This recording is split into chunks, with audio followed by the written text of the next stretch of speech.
morning, one. Good morning, one and all. At the outset, I'd like to thank Dr. Somashila Madam and the AIOS for giving me this wonderful opportunity to present the real-world experience on biologicals and uveitis. There is no financial interest. When the term biological was introduced some 14-15 years back, I was thinking whether is it a weapon of mass destruction. So it can be used for constructive purpose as well.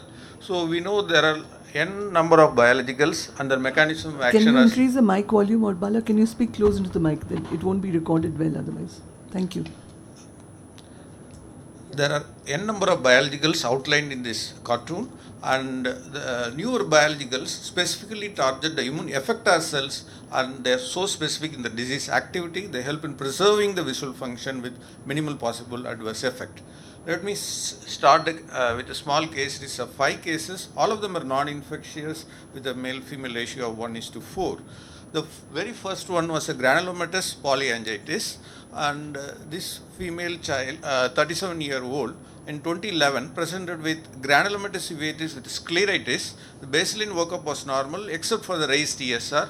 We were thinking in terms of vaginous and started on oral and topical steroids. What really happened was in 2010 we started with methotrexate because the patient was not affordable, and then we supplemented with cyclophosphamide, the level 4 immunosuppressants, and when it was not working we still changed the drug to cyclosporine. And we know that the specific treatment really matters. Level 4 also didn't work. Then we shifted to rituximab in 2016 when 2 doses were given, and following with the ocular inflammation was under control. Along with that, the methotrexate was supplemented for maintenance dose. Why did we start immunosuppressive along with biologicals? It is to prevent the drug-induced antibodies. The case 2 was a JRA-associated uveitis. This was a 6-year-old girl presented non-granulomatous uveitis, and oral and topical steroid and methotrexate was started. And since it was not going off, we changed to MMF 2 years later, and then we shifted to adalimumab because still inflammation was going on.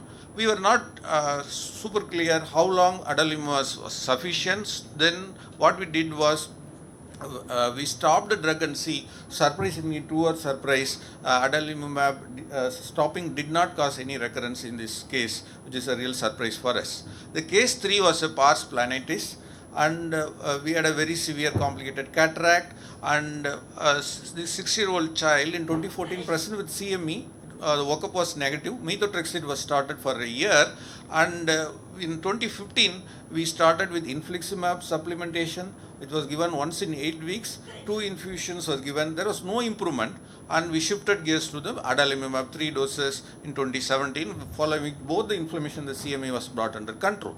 The case 4 was a 16-year-old female with recurrent conjunctival ulcer, was the initial presentation, and developed oral ulcers, genital ulcers. Working diagnosis was kept in Behçet's because there was a systemic thrombophlebitis like presentation. Oral steroid was initially started. Methotrexate was started again for the cost factor, and supplemented with IV cyclophosphamide. So in this case, in 2014, rituximab was started in consultation with the rheumatic colleagues, and later the drug was changed to adalimumab. Every 2 weeks there was a resolution of the systemic and ocular symptoms. My last case was ankylosing spondylitis. This was a non-granulomatous anterior uveitis. Oral steroid methotrexate was started, and later, since it was not getting under control, infliximab was given as infusion.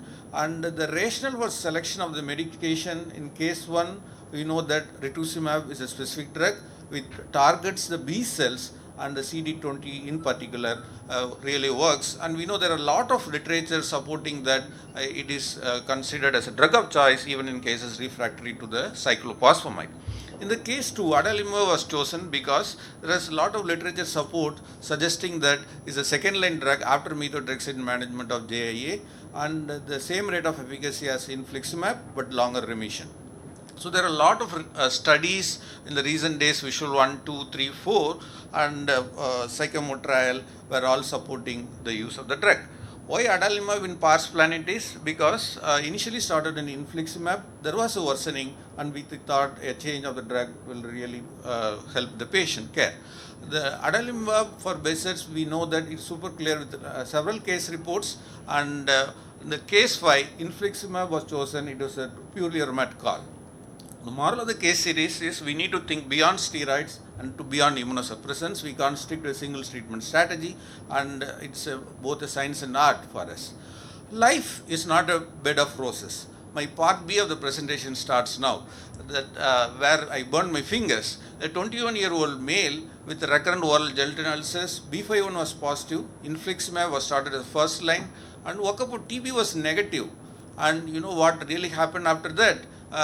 There was a real flare-up. Even the X-ray could pick up a cavitatory lesion, which was confirmed with the CT scan, and we were forced to stop the drug and start on ATT. And the drug was stopped, and later, when the complete ATT course, we were lucky enough to start the patient again on low dose steroids and supplemented immunosuppressants.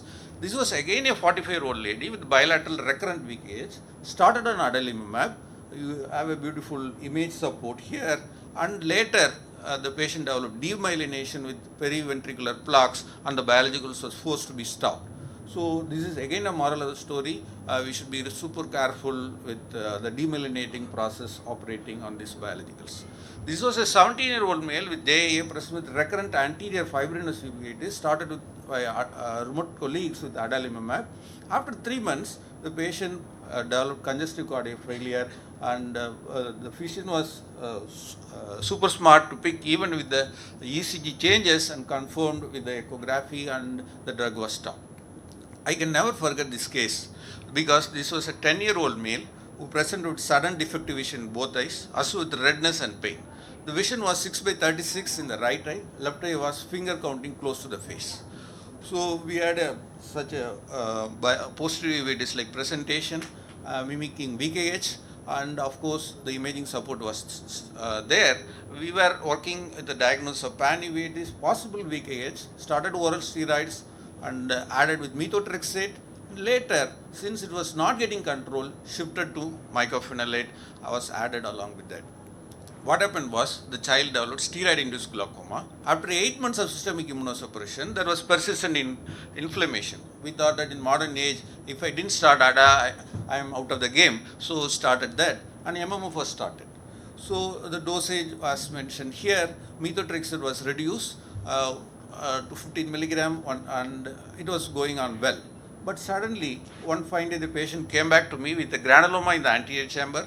The fundus examination showed a small granuloma superior to the optic disc. And we thought that, are we dealing with adalimumab-induced sarcoidosis? The OCT was also supporting. There was a granuloma-like presentation. What did we do next? We ordered for a CT scan of the chest to rule out TB.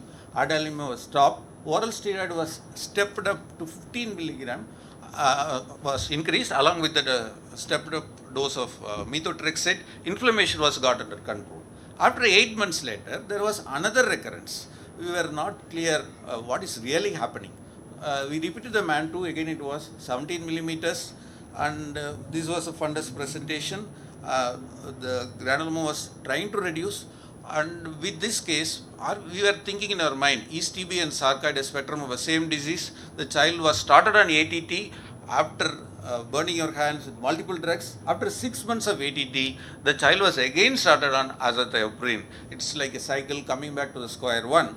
Luckily, the final visual acuity was 6/6 in both the eyes, no active uveitis when I came back, when the child presented 1 week back. Red flags while using biologicals: don't use etanercept in uveitis. Although it is a TNF-alpha blocker, this can potentially flare up uveitis. We are not supposed to use any TNF-alpha blocker because the rheumatic colleagues might think that it is a cheaper alternative. Don't harp on etanercept, but don't combine interleukins with immunosuppressives. Along with the TNF-alpha inhibitor, we also have interleukins as another arm, which we do not commonly consider in India, but in abroad, especially the European countries, the interleukins are getting popular. Like you combine TNF-alpha blockers with the immunosuppressants, we are not supposed to combine the interleukins with immunosuppressants. With that, I end my presentation. Thanks a lot.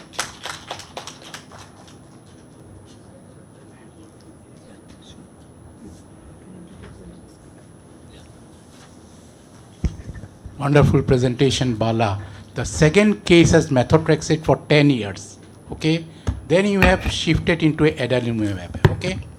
Now, methotrexate itself can cause pallor of the disc, where we should be skeptical in long term. JB sir can put in the methotrexate induced optic neuropathy. Plus, you see, I have asked Dr. Ramanna also this question. Methotrexate has optic neuritis in long, and adalimumab also has a demyelinating effect that you have shown with the dorsal finger of multiple sclerosis. Now, this is one note we should be careful, okay? The methotrexate induced optic disc. If we see pallor of the disc, we should be cautious when continuing the methotrexate. Thank you, sir. It was new for me to know that methotrexate can cause optic problems. Thank you so much. Thank you, Dr. Bala, for the excellent presentation.